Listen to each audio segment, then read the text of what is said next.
Parlons vraiment des finances. Parce que c'est très important que nous puissions vraiment terminer cette partie que j'ai prévue. Les cours que je vous donne, c'est un cours de plus de 300 heures. 300 heures, plus de 300. Donc j'essaie de rassembler ce que je peux rassembler pour vous partager. Pendant mes 4 ans de cours sans temps plein, temps plein, et une année de stage, qui ont fait un cercle de 5 ans,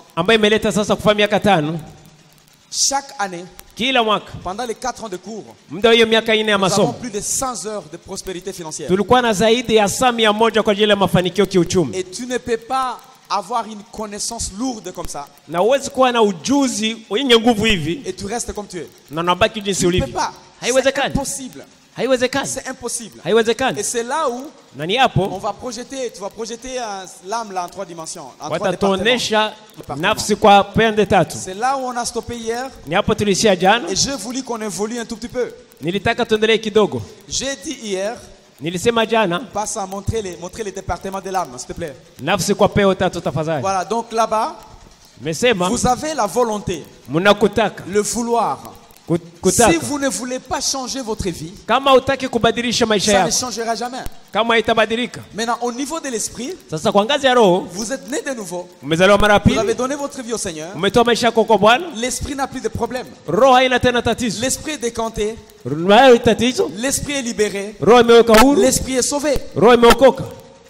Maintenant, regardez ce qui se passe au niveau de l'âme. La volonté est influencée par la connaissance.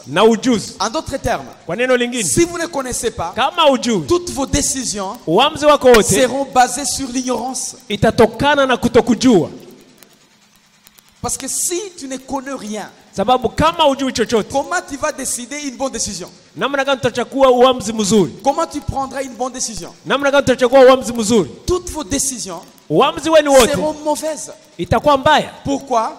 Parce que vous êtes ignorant. Maintenant, les religieux, ils ne savent pas qu'ils ne savent pas. La personne la plus mauvaise dans cette vie, c'est la personne qui ne connaît pas qu'elle ne connaît pas. Beaucoup de gens pensent qu'ils connaissent alors qu'ils ne connaissent pas. Et ça fait un problème. Vous faites des fois une discussion bête avec quelqu'un. Il ne connaît rien. Maintenant, nous, ce que nous devons faire, ne discutez pas avec les ignorants qui ne veulent pas comprendre. Parce que si quelqu'un ne connaît pas qu'il est ignorant, ne discutez pas. Tu vas l'aider en quoi? Il ne va créer que des discussions imbéciles. Comme Paul a dit à Timothée. Ne faites pas de discussions sur base profane. Maintenant là, nous, enfants de Dieu, nés de nouveau, ayant la sensibilité de Christ et remplis de la connaissance au niveau de l'esprit, nous avons besoin de la connaissance au niveau de notre tête, au niveau de notre âme. Proverbe 23:7. Pourquoi un chrétien né de nouveau, béni par Dieu, peut vivre dans la pauvreté qui est le reflet de la malédiction? Nous voyons des chrétiens qui vivent sous une malédiction financière alors qu'ils sont bénis par Dieu. Dieu du ciel les a bénis. Mais ils ne connaissent pas. La Bible dit, car il est comme les pensées de son âme. Parce que tes pensées sont focalisées vers la pauvreté, la faiblesse, fatigue, toutes ces choses-là qui ne peuvent pas vous aider à développer, tu resteras pauvre. Maintenant tu es béni, mais tu es pauvre. Pourquoi? Parce que tes pensées ne sont pas développées. Et la nourriture de la pensée, Vous connaissez c'est quoi? C'est la connaissance. Si vous connaissez, vos pensées sont aiguisées. Si vous ne connaissez pas, vos pensées sont enterrées. Cette soirée, quelle est ton excuse que tu ne peux pas aller plus haut? Si des gens comme ça, ils sont plus hauts, quelle est ton excuse? Maintenant, le problème, c'est la façon de penser. Remets-moi là parce que nous devons vraiment foncer un peu. C'est plus profond ce que je vous dis. Tout le monde va changer. Tu ne peux pas être sous ma voix pendant 5 ans et rester la même personne. Parce que c'est impossible. Soit tu changes, soit tu fuis. Parce que c'est impossible. La parole de Dieu transforme le vie. Et ça touche les pensées. C'est notre façon de penser qui nous bloque à ne pas aller plus loin. Tu sais, Paul était en prison et il écrivait que je suis esclave de Christ. Quel que soit, je suis ici. Je suis avec vous. La seule chose que tu ne peux pas enfermer dans une prison, c'est l'esprit. Quelqu'un qui est libre, c'est quelqu'un qui a un libre esprit. Tu peux penser que tu es libre alors que tu es prisonnier parce que ton esprit n'est pas libre. Amen.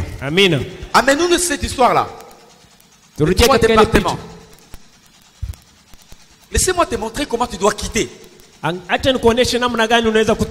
ces deux témoignages, nous voyons que pour quitter cet état, ça commence là. Les pauvres sont pauvres parce qu'ils pensent pauvres. Ils sont dans une prison de pauvreté. Ils vivent dans la pauvreté. Et ils aiment la pauvreté. Ils ne sont pas fatigués de la pauvreté. Quand tes émotions seront fatiguées de la pauvreté. Je ne dis pas fatigué. Je ne dis pas ça. Alors qu'est-ce que je vais faire? Je dis fatigué. Tu peux tout faire. Il y a des gens, je suis fatigué, mais je cherche un boulot, je ne trouve pas. Tu n'es pas fatigué? Si tu n'as pas encore commencé à vendre presse, Zamarante, et tu es licencié, donc tu n'es pas encore fatigué. Mais quelqu'un qui est fatigué dit avec ma licence et cette vie, non, la licence tu mets par terre, commence à produire. Si tu vois un pauvre, il ne faut pas les donner parce que ça va créer la colère et cette colère va les pousser à produire. Il faut qu'il soit fatigué. Quand il va être fatigué, sa volonté va vouloir sortir. Maintenant, cette connaissance aura une place. Maintenant, regardez. On a parlé dans cette vidéo de la puissance de la pensée. Vous avez entendu? La pensée se trouve dans la tête ou dans l'esprit? Dans la... Attends, excusez-moi. Dans les corps ou dans l'esprit? Nulle part. Nulle part. Parce que le corps c'est un serviteur. Ce qui résonne, c'est l'âme. Donc les grands combats que nous avons, c'est au niveau de l'âme. Et l'intelligence, quand vous écoutez une vérité ou une mensonge plusieurs fois, ou une vérité, ça reste une racine en toi. Si c'est les mensonges, ça reste, tu deviens fruit des mensonges. C'est comme ça que les religieux pensent. La pauvreté, c'est l'humilité. Et je vous ai parlé de ça hier. Maintenant, il y a la pensée. Comment quitter dans ce niveau-là? Quand ta tête, tu as la connaissance. Quelle est la connaissance? Je vous ai montré hier des versets.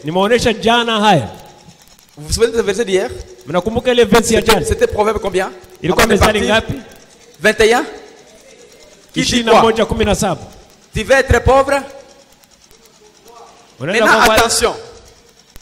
Tu es habitué à boire. Tu vois ici? Tu deviens ami même de la boisson.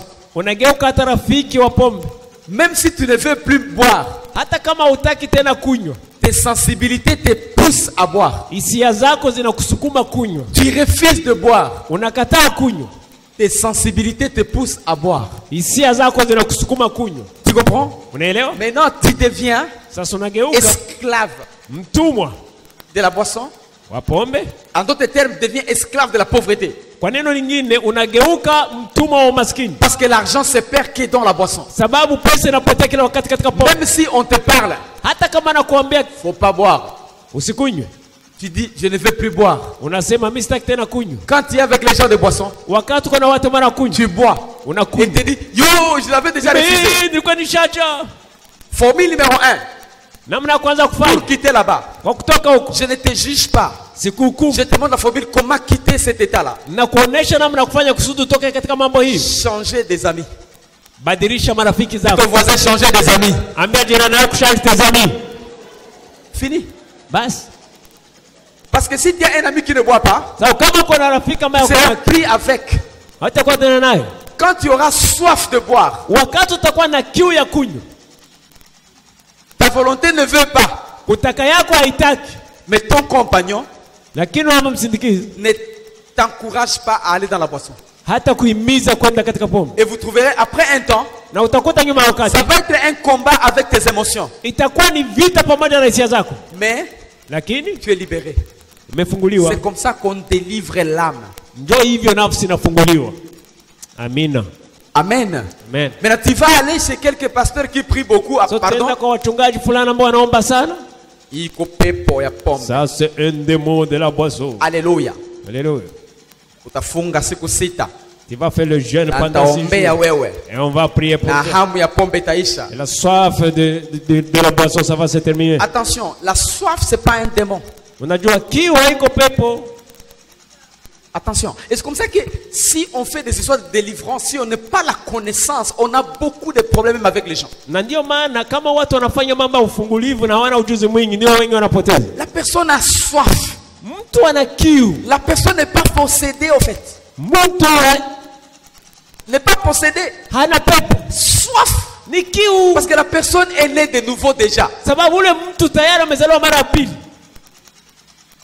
Les démons ne peuvent pas rester dans une personne qui est née de nouveau. Parce que là où il y a la lumière, l'obscurité ne peut pas avoir la place.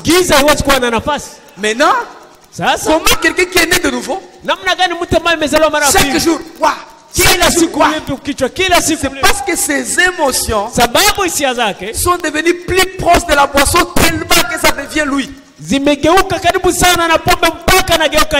Pour délivrer cette personne, il faut changer les amis. Il faut être plus proche de lui. Visitez-les tous les jours. Mettez l'entourage des gens qui ne sont pas dans cette habitude-là. Donnez un temps. La personne est délivrée. Amen. Parce qu'il ne peut pas changer dans un jour. Souviens-toi, le corps que tu as, c'est un corps terrestre, pas céleste. Comment, pasteur? La Bible dit dans Genèse, Dieu a pris la terre, ça, et il a fait, puis il a soufflé. L'homme est devenu une âme vivante. En d'autres termes, un être qui a la vie. La seule chose qui connecte à lui, c'est le souffle.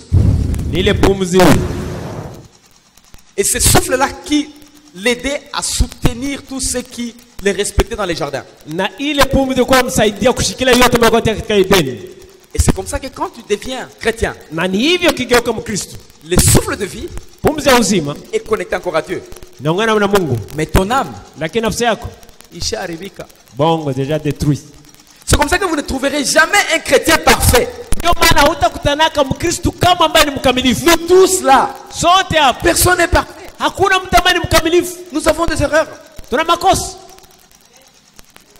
Maintenant, le travail que nous faisons, c'est faire les combats pour que nous ne puissions pas être vraiment sous l'emprise de nos erreurs. Et ça demande une connaissance élevée qui va t'aider à décider convenablement. La pauvreté, par exemple, c'est venu par beaucoup de choses. Regardez une loi. Nous avons ce qu'on appelle la loi d'attraction. Attraction. Ce que vous pensez beaucoup, vous attirez. Vous pouvez être un chrétien, mais vos pensées sont à quoi? Projetez-moi Philippiens 4.8. Philippiens 4.8, je crois que c'est là. 4.8. Regardez ce que dit la parole de Dieu. C'est très profond ce que je vous dis. Parce que ça change des vies. Si vous mettez ça en pratique, vous serez un chrétien fier d'avoir reçu Jésus. Parce qu'il y a des chrétiens qui ne sont pas fiers d'avoir reçu Jésus là-bas. Regardez ce que la Bible dit. Au reste, frère, que tout ce qui est vrai. Dis ton voisin vrai. Vrai. Tout ce qui est honorable. Honorable. Tout ce qui est juste. Dis ton voisin juste. Tout ce qui est pur. Dis ton voisin pur. Tout ce qui est aimable. Dis ton voisin aimable. Tout ce qui mérite l'approbation. Dis ton voisin l'approbation. Qui est vertueux et digne de louange. Soit l'objet de vos. C'est-à-dire quoi? Nous nous tuons nous-mêmes. Ton avenir, mon avenir ne se trouve pas demain. Se trouve aujourd'hui dans ma tête. Tu te vois comment 5 ans qui viennent.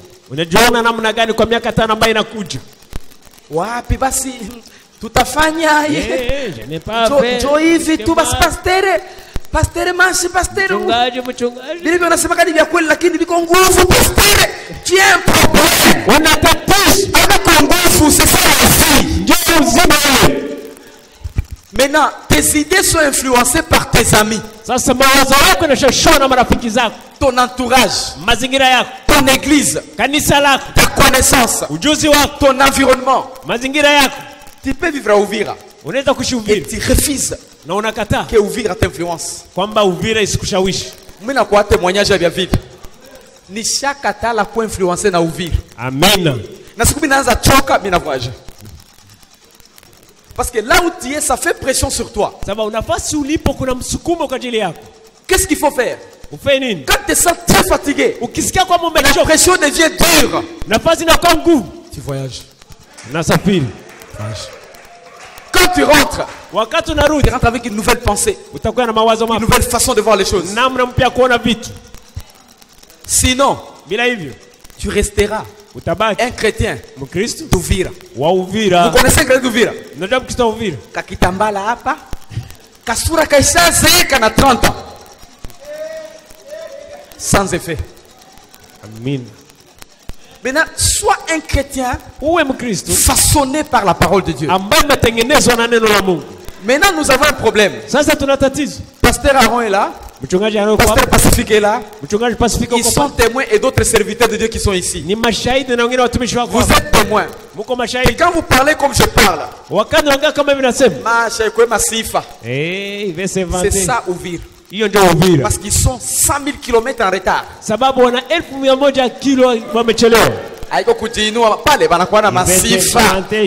Parce que sa vie, propreté, c'est sa saleté.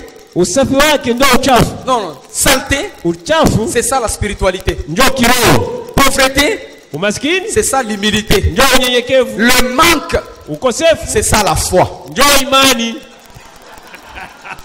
Donc il faut persévérer. Ils ne connaissent pas que persévérer signifie je vois la fin.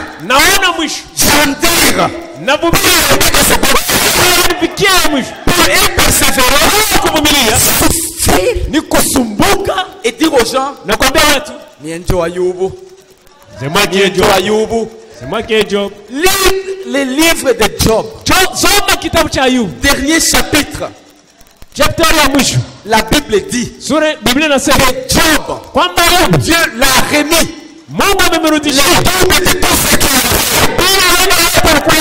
C'est toi tu es Job. J'attends comment tu vas recevoir le double de ce que tu avais.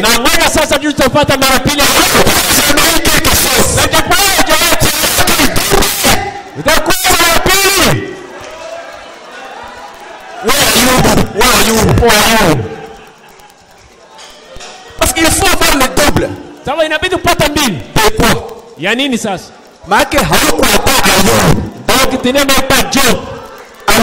Amina. En fait, c'est le week-end. Toi bien il y a quoi? On se dise la vérité. Tu n'aimes pas Job. Dis quoi, Youb? Qu'est-ce que tu dis? Et moi ça me fait mal. Ça me révolutionne en fait. Job, tu sais pas Job avait des chameaux, des chevaux, de vaches, de maisons, des champs, des travailleurs. Ayoub. Ou quoi Ayoub? Des enfants. Ayoub. Ou quoi Ayoub? Alors, nos pensées doivent être là. Parce que nos pensées sont focalisées vers toutes ces choses-là. Notre avenir est assuré. Donc, tu as ton avenir là-bas. Tu écoutes les chrétiens dire si tu regardes nous sommes venus accompagner d'autres pasteurs. La vie est difficile.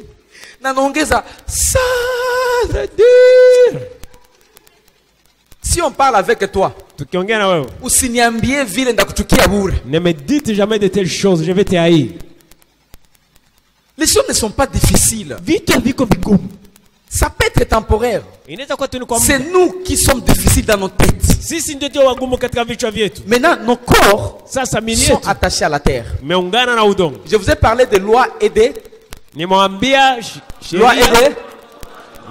commandements nous attachent à Dieu. Le loi nous attache à la terre pour avoir du succès sur la terre. Une des premières lois pour attirer les finances, c'est la loi d'attraction. Comment ça opère? Tu attires ce que tu penses. Tu ne penses jamais à l'argent. Tellement que quand tu as même un songe d'argent, tu penses que ulipata mari de nuit alikuwa kupata franc. Mpaka wakati unalota pesa unafikiri kwamba mari de nuit kutembelea usiku. Non, nous avait dit ceci. Ametuambia hivi. Ukilota faranga, si tu songes l'argent, manake pepo zilikutembelea. Ça veut dire que les démons t'ont visité. Ukilota batube, si tu rêves beaucoup de personnes. Manake kilio. Ça veut dire qu'il y a des tellement que même des pasteurs, des évangélistes, ils ne songent pas des milliers de gens qui viennent à Jésus. Parce qu'on leur avait dit, si tu songes beaucoup de gens, façon de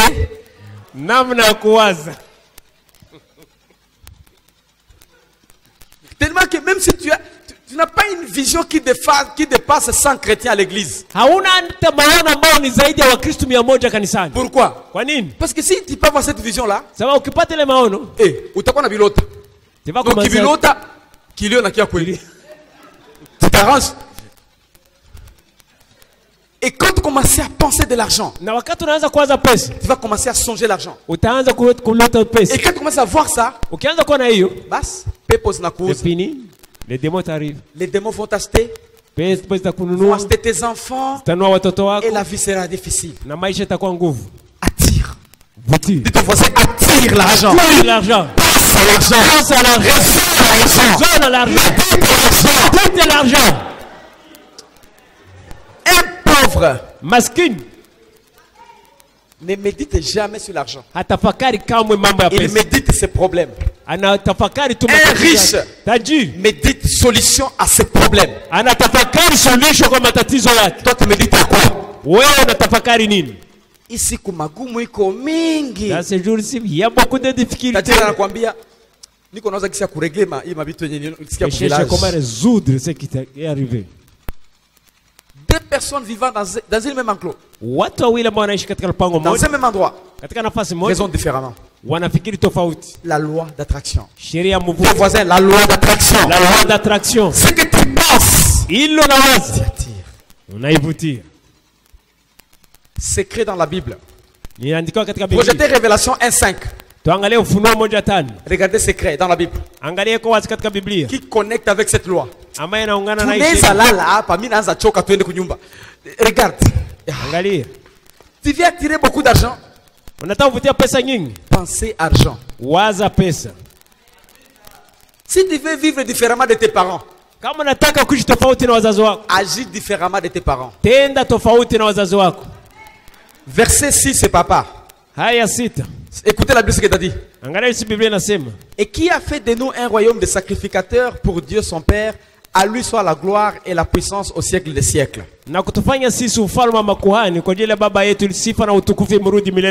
Attends.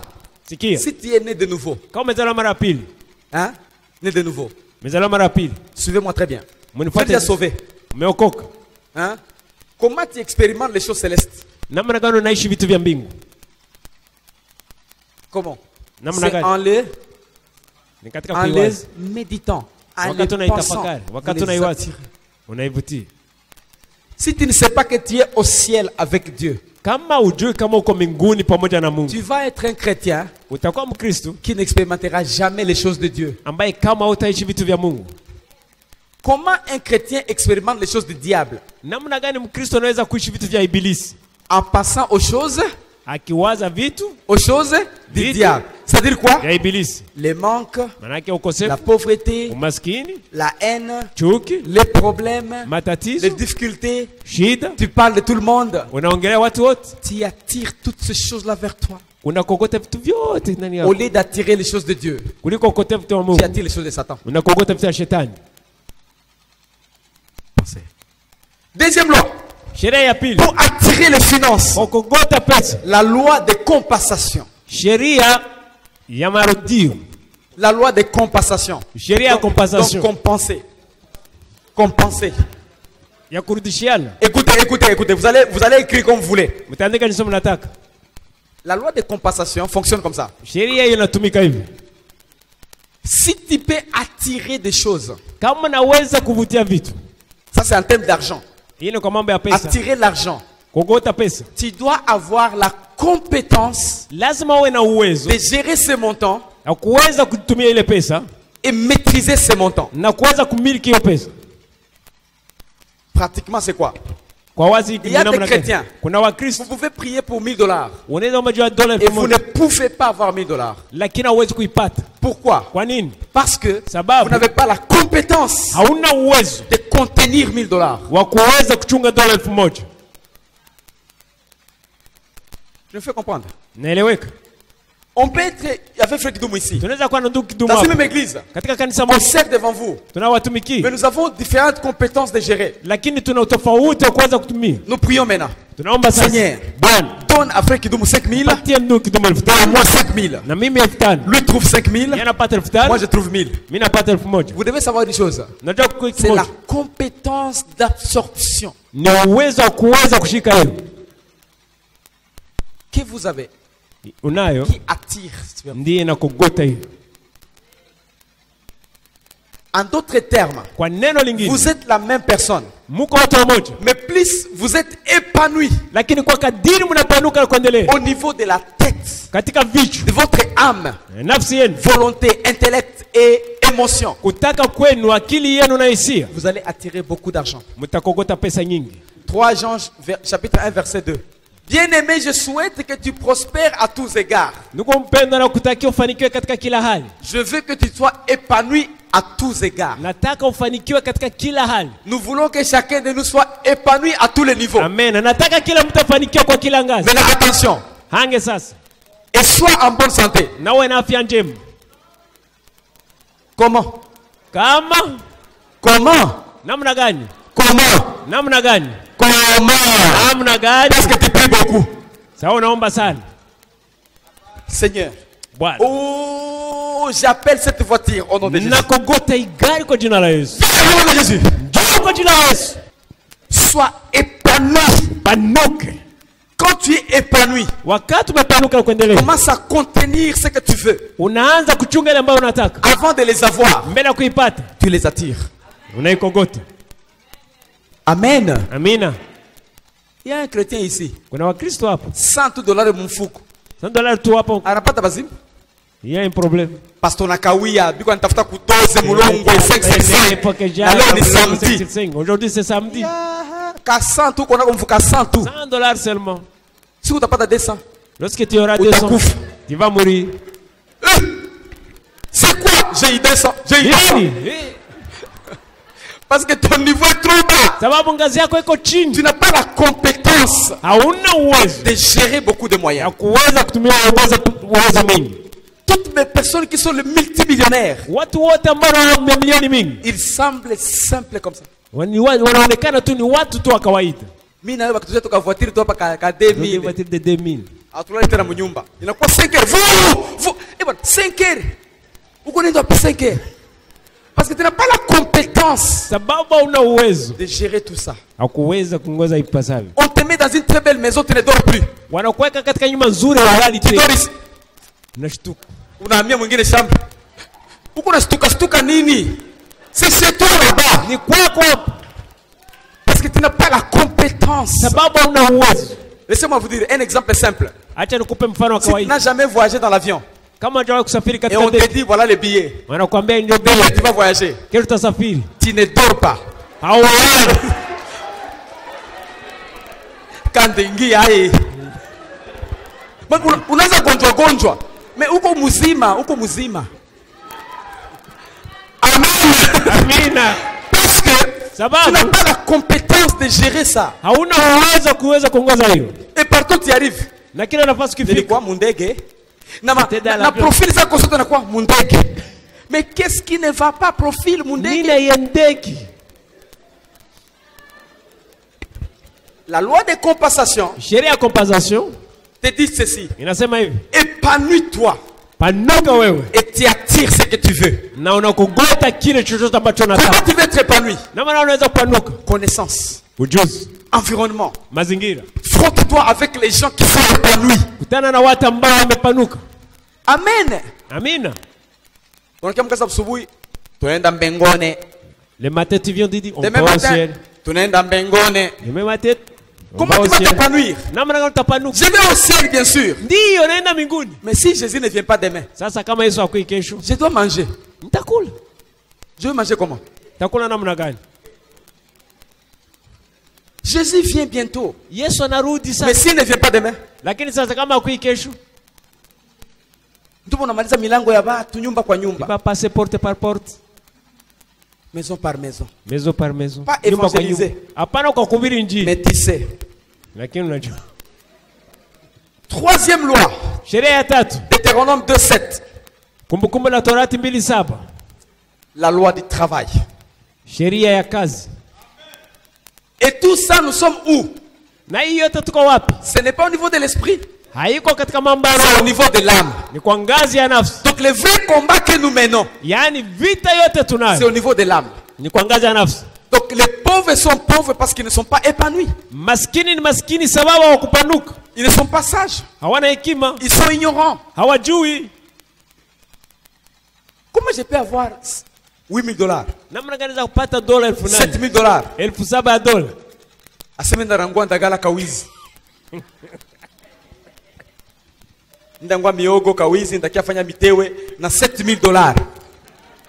Tu dois être malade. Utakuwa mgonjwa.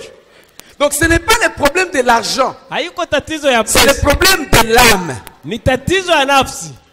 Une autre personne, mtu mwingine $1,000, 1,000, il pense déjà anawaza mara moja kama ndezi Chine na hizi. Donc il est tellement épanoui. Maana yake amepanuka sana. Il est en avance par rapport à l'argent qu'il a. Mbele ya pesa mara nyingi. Mais par rapport à là où vous êtes. C'est comme ça que tout l'argent qui viendra à main. Ça a déjà trouvé un canal où dépenser. Mais subitement tu as l'argent pour. Bon. Quand fait nini mie na kwa tajiri mie mie na tajirika. Na kwa tajiri. Je suis riche. Mie wabo. Je suis riche. 10,000. Kama ndoza gari. Kama ndoza kama ile nguo. Ile nguo iliona Bukavu. Iliona Bukavu. Muplene wa. Parce que tu n'es pas épanoui. Sababu hapanuki. Il faut être d'abord épanoui. C'est comme ça que quand tu es dans un bon environnement là où les gens sont épanouis, c'est difficile d'être pauvre. Parce que ton $100 faut travailler comme si tu avais $1,000. Mais si tu es dans un coin comme ça, quand tu as $1,000 en poche, tu arrives. C'est comme si tu es riche. Parce que les gens sont là.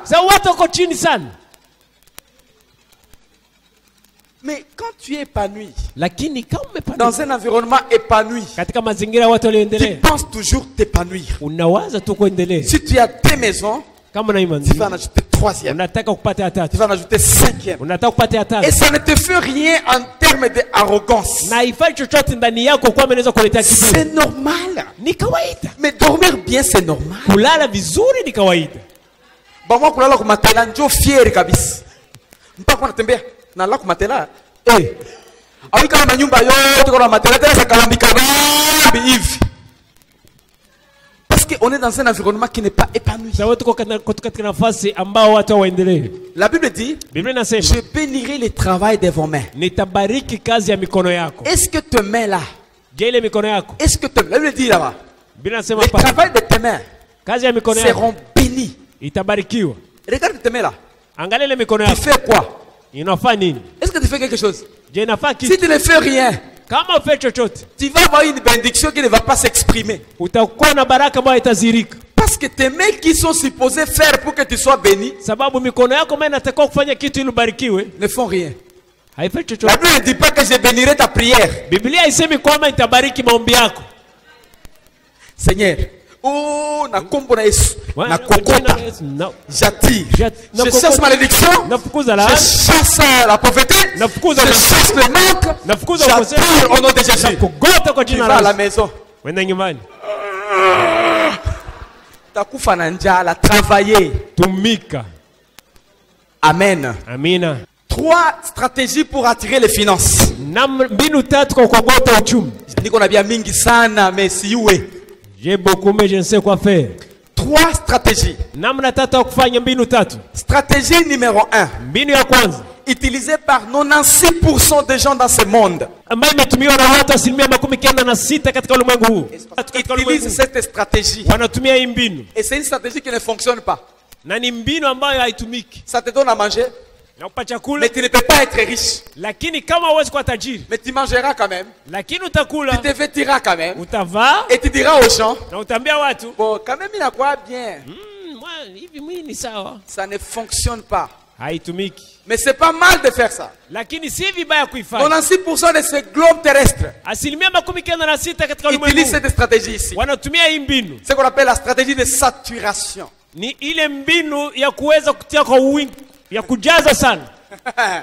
La stratégie de saturation. En d'autres termes, vous prenez votre temps Vous vendez contre l'argent. Vous prenez votre temps. Unakamata karama yako. Non, muda wako unauzisha franga. Très bien. C'est-à-dire quoi? Manake nini? Tu dis, donnez-moi un contrat, Papa Franck. Je serai à ton boulot 8 heures et je quitterai à 17 heures. Ça fait 8 heures de travail. En retour, tu me payeras $100 les mois. C'est ce qu'on appelle stratégie de saturation. Raison pour laquelle les fonctionnaires, les travailleurs mensuels, ce sont les gens qui ne peuvent pas s'enrichir.